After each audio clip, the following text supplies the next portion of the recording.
Hello students, आज हम पढ़ने जा रहे हैं treatment of workman compensation reserve. Students बड़े दिनों से मुझे कह रहे थे कि सर एक वर्कमैन कॉम्पनसेशन रिजर्व के ऊपर वीडियो बना दो। मैंने कहा चलो आज बनाया जाए। वर्कमैन कॉम्पनसेशन रिजर्व होता क्या है? देखो, फैक्ट्री में कई सारे वर्कर्स काम करते हैं और मान लो किसी वर्कर का अनफॉर्चुनेटली कोई एक्सीडेंट हो गया तो फर्म उसको कॉम्पनसेट करती है, उसे कुछ पैसा देती है। ये फर्म के लिए तो लॉस ही है, तो इस लॉस को झेलने के लिए फर्म एक रिजर्व बनाकर रखती है जिसको बोलते हैं वर्कमैन कॉम्पनसेशन रिजर्व। अब इस रिजर्व का ट्रीटमेंट क्या होता है? इस रिजर्व का ट्रीटमेंट डिसोल्यूशन के चैप्टर में, डिसोल्यूशन ऑफ फर्म के चैप्टर में तो अलग होता है, लेकिन बाकी जो 4 चैप्टर्स हैं जैसे change in profit sharing ratio, admission of a partner, retirement of a partner and death of a partner, इन चारों चैप्टर्स में वर्कमैन कॉम्पनसेशन रिजर्व का ट्रीटमेंट एक जैसा होता है। ये ट्रीटमेंट होता क्या है? इन सभी मैं कुछ एग्जांपल्स के थ्रू आपको बताऊंगा। इन सभी ट्रीटमेंट्स के अंदर एक बात तो ध्यान रखना कि वर्कमैन कॉम्पनसेशन रिजर्व का जो भी ट्रीटमेंट हम करने वाले हैं ये ओल्ड रेशो में करने वाले हैं, न्यू रेशो से उसका कोई लेना देना नहीं है, चाहे इन चारों में से कोई भी चैप्टर हो। पहला एग्जांपल लेते हैं। मान लो केस 1 में बैलेंस शीट गिवन है आपको, लायबिलिटी साइड पर वर्कमैन कॉम्पनसेशन रिजर्व 10,000 का गिवन है। 3 पार्टनर हैं ओल्ड रेशो में, ए बी सी, और ओल्ड रेशो है 2:2:1। मैं अपने सभी एग्जांपल्स में 3 ओल्ड पार्टनर लेकर चलूंगा, A B and C. New ratio में चाहे कितने भी पार्टनर हो, ओल्ड रेशो में इन एग्जांपल्स के अंदर 3 ही पार्टनर लेकर मैं एज्यूम कर रहा हूं। ए बी सी 3 पार्टनर हैं और उनकी रेशो है 2:2:1। अब बैलेंस शीट में वर्कमैन कॉम्पनसेशन रिजर्व तो 10,000 गिवन है। वर्कमैन कॉम्पनसेशन रिजर्व पार्टनर्स ने बनाया होगा ओल्ड प्रॉफिट्स में से पैसा बचा बचाकर, रिजर्व प्रॉफिट में से पैसा बचा बचाकर इन्होंने वर्कमैन कॉम्पनसेशन रिजर्व बनाया होगा। वर्कमैन कॉम्पनसेशन क्लेम 6,000 गिवन है। मान लो मतलब किसी वर्कर का एक्सीडेंट हो गया होगा, उसको 6,000 रुपीज कॉम्पनसेट करने हैं। तो अब इसकी जर्नल एंट्री क्या होगी? ये जो वर्कमैन कॉम्पनसेशन रिजर्व पहले से बैलेंस शीट में दिया हुआ है 10,000 का, इसको तो हम जर्नल एंट्री में डेबिट कर देते हैं। वर्कमैन कॉम्पनसेशन रिजर्व, मैं शॉर्ट फॉर्म में लिख रहा हूं लेकिन एग्जाम में फुल फॉर्म में लिखना। वर्कमैन कॉम्पनसेशन रिजर्व डेबिट 10,000, और इसके अगेंस्ट लायबिलिटी कितनी बनी है? To workman compensation claim liability create हुई है 6,000 की, और जब लायबिलिटी बढ़ती है तो क्रेडिट होती है, इसलिए वर्कमैन कॉम्पनसेशन रिजर्व जो एक लायबिलिटी बन रही है वो क्रेडिट कर दी जाएगी। और अब अगर इस एंट्री में देखो आप तो 4,000 रुपीज क्रेडिट में बैलेंसिंग फिगर आ रही है। इसे ओल्ड पार्टनर्स में डिवाइड कर दिया जाएगा, एबीसी में डिवाइड कर दिया जाएगा ओल्ड रेशो में, to A's capital, to B's capital, to C's capital. 4,000 को हम ओल्ड रेशो में डिवाइड करेंगे। 4,000 कैसे? 10,000 का रिजर्व था और उसके अगेंस्ट लायबिलिटी सिर्फ 6,000 की बनी है, तो 4,000 का रिजर्व बच गया है। तो जो 4,000 का रिजर्व बचा है, ये रिजर्व क्योंकि ओल्ड प्रॉफिट्स में से बचा बचाकर बनाया गया था, इसलिए ओल्ड रेशो में ही डिस्ट्रीब्यूट कर दिया जाएगा।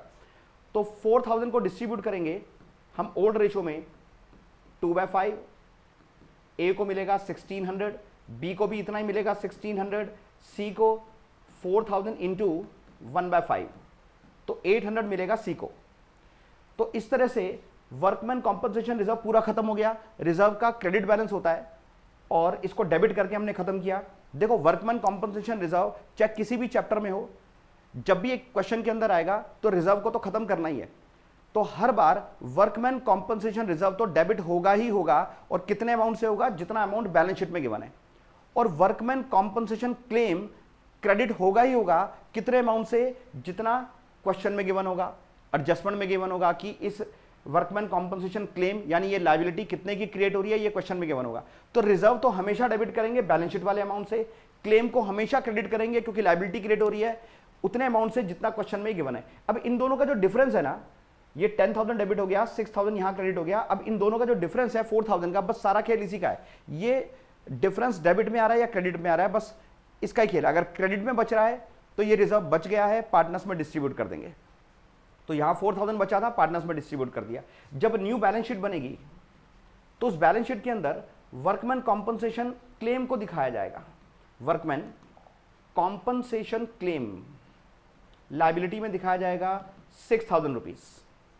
तो ये एक लायबिलिटी बन गई, ये न्यू बैलेंस शीट बन गई, एक एंट्री, और ये बैलेंस शीट में वर्कमैन कॉम्पनसेशन क्लेम 6,000 शो कर देंगे। सेकेंड केस लेते हैं कि मान लो बैलेंस शीट में 10,000 का वर्कमैन कॉम्पनसेशन रिजर्व दिया हुआ है और एडजस्टमेंट में इसके अगेंस्ट क्लेम कितना है, एग्जैक्टली उतना ही क्लेम है जितना रिजर्व है। 10,000 का रिजर्व, 10,000 का ही क्लेम। अब एंट्री क्या होगी, जैसे भी बताया था मैंने सेकंड केस में, अब एंट्री क्या होगी, वर्कमैन कॉम्पनसेशन रिजर्व तो डेबिट होगा ही होगा, कितने अमाउंट से, जो बैलेंस शीट में दिया हुआ है 10,000 से, और वर्कमैन कॉम्पनसेशन क्लेम ये क्रेडिट होगा, एक नई लायबिलिटी बन रही है, वर्कमैन कॉम्पनसेशन क्लेम क्रेडिट में आ गया 10,000 की लायबिलिटी क्रिएट हो रही है, ना कुछ डेबिट में बचा ना कुछ क्रेडिट में बचा, जितना रिजर्व था उतना ही क्लेम हो गया। अब न्यू बैलेंस शीट में क्या होगा, न्यू बैलेंस शीट में वर्कमैन कॉम्पनसेशन क्लेम आ जाएगा 10,000 रुपीज का, 10,000 की लायबिलिटी क्रिएट हुई है, ये लायबिलिटी सेट पर लिख दिया जाएगा। केस 3 लेते हैं। केस 3 में workman compensation reserve balance sheet में 10,000 का गिवन है, लेकिन एडजस्टमेंट में इसके अगेंस्ट कोई लायबिलिटी ही नहीं है, तो जितना रिजर्व है वो सारा का सारा आप पार्टनर्स में बांट देंगे, क्योंकि इसके अगेंस्ट कोई लायबिलिटी नहीं है, तो सारा का सारा रिजर्व पार्टनर्स के लिए अवेलेबल है, डिस्ट्रीब्यूट कर देंगे। तो केस 3 में हमारी एंट्री होगी वर्कमैन कॉम्पनसेशन रिजर्व, जो बैलेंस शीट में गिवन है उसको तो डेबिट करना ही है पूरे अमाउंट से, इसके अगेंस्ट कोई लायबिलिटी नहीं है, तो क्रेडिट में वर्कमैन कॉम्पनसेशन क्लेम नहीं आएगा, सारा का सारा रिजर्व 10,000 पूरा पार्टनर्स में डिस्ट्रीब्यूट कर देंगे, to A's capital, to B's capital, to C's capital. 10,000 को डिस्ट्रीब्यूट करेंगे, profit sharing ratio old ratio, हमेशा ओल्ड रेशो में डिस्ट्रीब्यूट करना है, 2:2:1, 10,000 इंटू 2/5, तो ए को मिला 4,000, बी का भी इतना ही आ जाएगा 4,000, सी का कितना आएगा 10,000 इंटू 1/5, 2,000। तो इस तरह से वर्कमैन कॉम्पनसेशन रिजर्व पूरा पार्टनर्स में डिस्ट्रीब्यूट हो गया। क्योंकि कोई लायबिलिटी नहीं थी, तो जब बैलेंस शीट बनाएंगे तो उसमें लायबिलिटी साइड पर वर्कमैन कॉम्पनसेशन क्लेम नहीं आएगा, क्योंकि कोई लायबिलिटी क्रिएट ही नहीं हुई। ठीक है, अब देखते हैं फोर्थ केस। फोर्थ केस में जितना वर्कमैन कॉम्पनसेशन रिजर्व है उससे ज्यादा लायबिलिटी है, वर्कमैन कॉम्पनसेशन रिजर्व 10,000 और वर्कमैन कॉम्पनसेशन क्लेम 12,000 है, तो एंट्री क्या होगी, केस नंबर 4, इसमें वर्कमैन कॉम्पनसेशन रिजर्व जो बैलेंस शीट में दिया हुआ है वो पूरा खत्म करने के लिए इसको डेबिट कर दिया हमने 10,000, और इसके अगेंस्ट जो लायबिलिटी क्रिएट हो रही है उसको हम क्रेडिट कर देंगे टू वर्कमैन कॉम्पनसेशन क्लेम 12,000।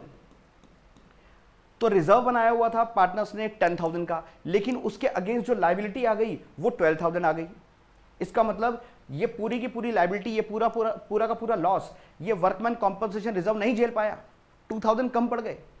तो जो 2,000 कम पड़ गए उस लॉस को कौन झेलेगा, उसके लिए है ना रीवैल्यूएशन अकाउंट, तो वो रीवैल्यूएशन अकाउंट में डेबिट हो जाएगा।